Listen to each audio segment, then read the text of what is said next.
For other people named Anthony Quinn, see Anthony Quinn. Antonio Rodolfo Quinn Oaxaca, more commonly known as Anthony Quinn, was a Mexican-born American actor, painter and writer. He starred in numerous critically acclaimed and commercially successful films, including La Strada, The Guns of Navarone, Zorba the Greek, Guns for San Sebastian, Lawrence of Arabia, The Message and Lion of the Desert. He won the Academy Award for Best Supporting Actor twice, for Viva Zapata, in 1952, and Lust for Life in 1956. Early life. Quinn was born Antonio Rodolfo Quinn Oaxaca on April 21, 1915 in Chihuahua, Mexico during the Mexican Revolution to Manuela and Francisco Quinn, known informally as Frank and Nellie. Francisco Quinn was born in Mexico, to an Irish immigrant father from County Cork and a Mexican mother.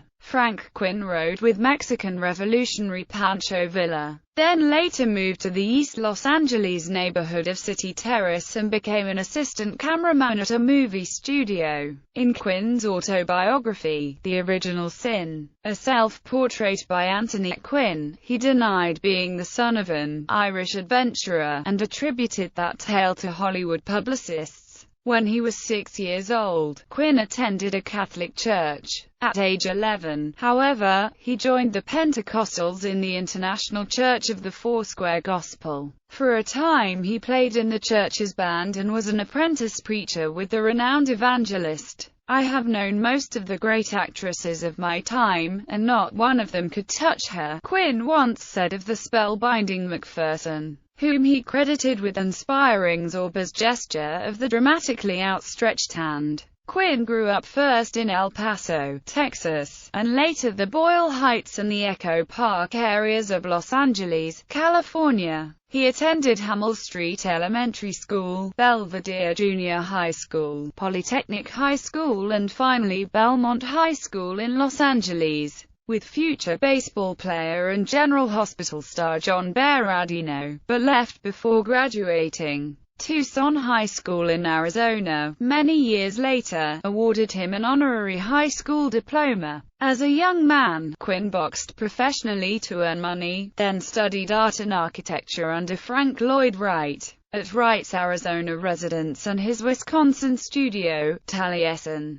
The two men became friends. When Quinn mentioned that he was drawn to acting, Wright encouraged him. Quinn said he had been offered $800 per week by a film studio and didn't know what to do. Wright replied, "Take it, you'll never make that much with me." During a 1999 interview on the show Private Screenings with Robert Osborne, Quinn said the contract was for only $300 per week. Career. After a short time performing on the stage, Quinn launched his film career performing character roles in the 1936 films Parole and The Milky Way. He played ethnic villains in Paramount films such as Dangerous to Know and Road to Morocco, and played a more sympathetic crazy horse in They Died with Their Boots On with Errol Flynn. By 1947, he had appeared in more than 50 films and had played Indians, mafia dons, Hawaiian chiefs, Filipino freedom fighters, Chinese guerrillas, and Arab sheikhs, but was still not a major star. He returned to the theater, playing Stanley Kowalski in A Streetcar Named Desire on Broadway. In 1947, he became a naturalized citizen of the United States. He came back to Hollywood in the early 1950s, specializing in tough roles. He was cast in a series of B-adventures such as Mask of the Avenger. His big break came from playing opposite Marlon Brando in Elia Kazan's Viva Zapata. Quinn's performance as Zapata's brother won Quinn an Oscar while Brando lost the Oscar for Best Actor to Gary Cooper in High Noon. Quinn was the first Mexican-American to win an Academy Award. He appeared in several Italian films starting in 1953, turning in one of his best performances as a dim-witted,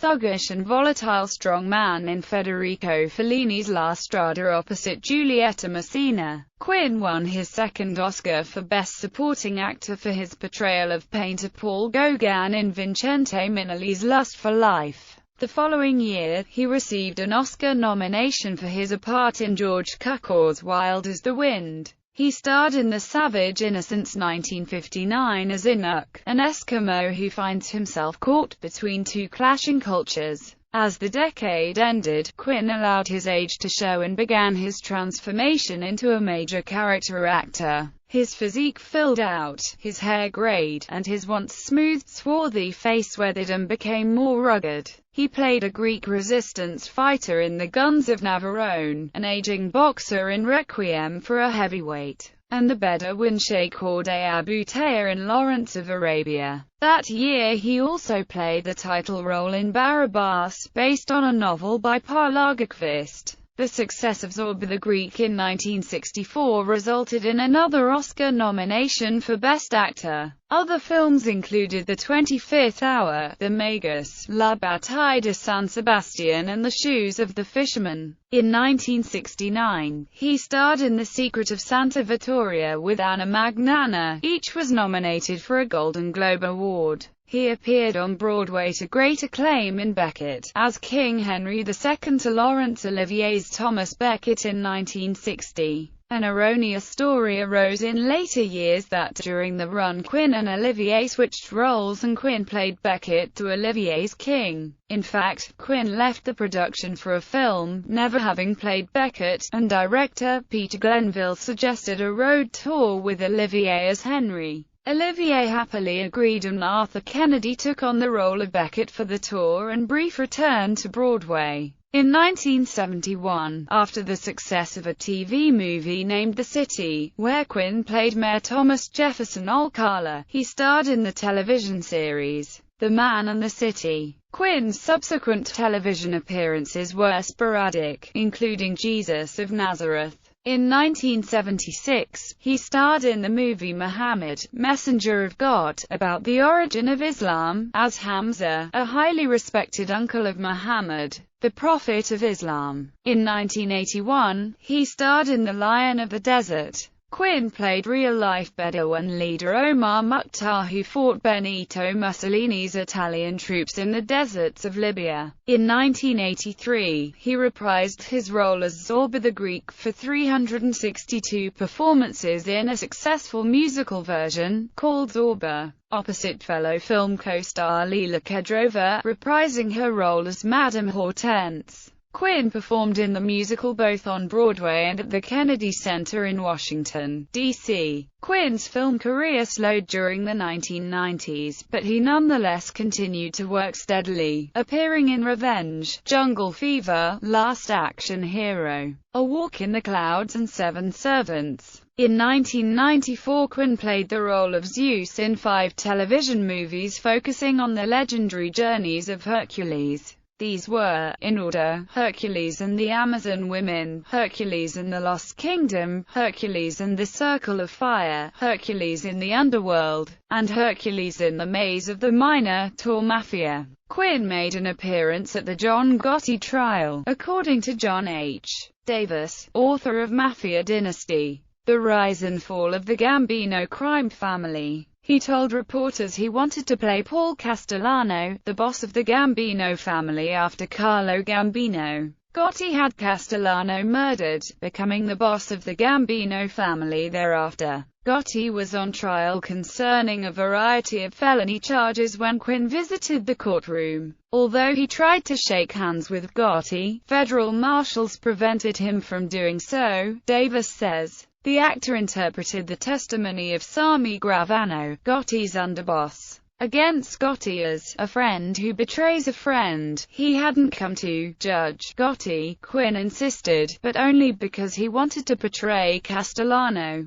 who inspired the actor because he had had a 30-year-old mistress, which Quinn believed was a beautiful thing. He would later portray Gambino family underboss in Yellow Delacrissa in the 1996 HBO film Gotti. Quinn was nominated for a Golden Globe for his performance as Delacrissa. Quinn had a personal relationship with New York Mafia crime boss Frank Costello and other Genovese gangsters. Painting and writing. Art critic Donald Kuspich explains. Examining Quinn's many expressions of creativity together, his art and acting, we can see that he was a creative genius. Early in life, Quinn had an interest in painting and drawing. Throughout his teenage years, he won various art competitions in California and focused his studies at Polytechnic High School in Los Angeles on drafting. Later, Quinn studied briefly under Frank Lloyd Wright through the Taliesin Fellowship, an opportunity created by winning first prize in an architectural design contest.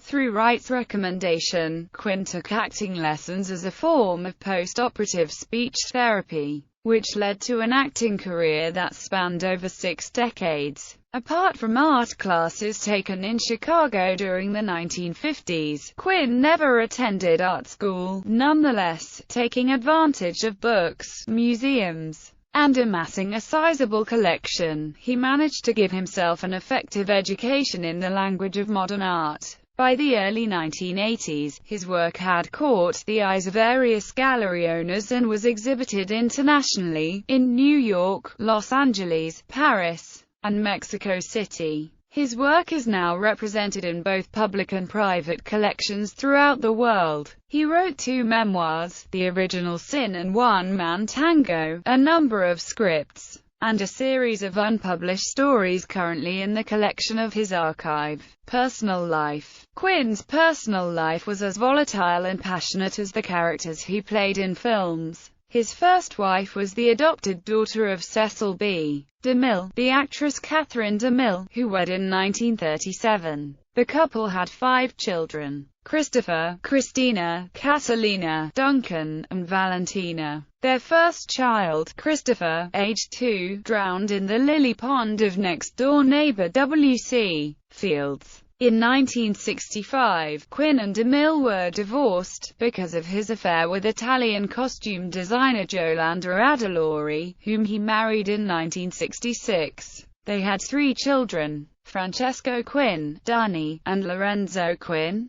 The union ended in 1997, after Quinn had children with his secretary, Catherine Benvin. He then married Benvin, with whom he had 2 children, Antonia Patricia Rose Quinn and Ryan Nicholas Quinn. Quinn and Benvin remained married until his death. He also had 2 children with Friedel Dunbar, Sean Quinn, a New Jersey real estate agent, and Alexandra Antoinette Quinn, an event producer in Los Angeles. Death. Quinn spent his last years in Bristol, Rhode Island. He died of respiratory failure in Boston, Massachusetts at the age of 86. His funeral was held in the First Baptist Church in America in College Hill, Providence, Rhode Island. Late in life, he had rejoined the Foursquare evangelical Christian community. He is buried in a family plot in Bristol, Rhode Island. Tributes. Legacy. In Chihuahua, Mexico, there is a statue of Quinn doing his famous Zorba the Greek dance.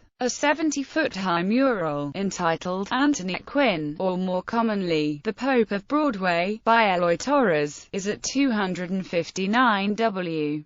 3rd Street, Los Angeles, California. On January 5, 1982, the Belvidere County Public Library in East Los Angeles was renamed in honor of Antoinette Quinn. The present library sits on the site of his family's former home. There is an Antoinette Quinn Bay and Beach in Rhodes, Greece, just 2.7 miles south of the village of Faliraki. The land was bought by Quinn during the filming of The Guns of Navarone in Rhodes. However, it was reclaimed by the Greek government in 1984 due to a change in property law. The National Council of La Raza gives the Antoinette Quinn Award for Excellence in Motion Pictures as an Alma Award. Filmography. Awards.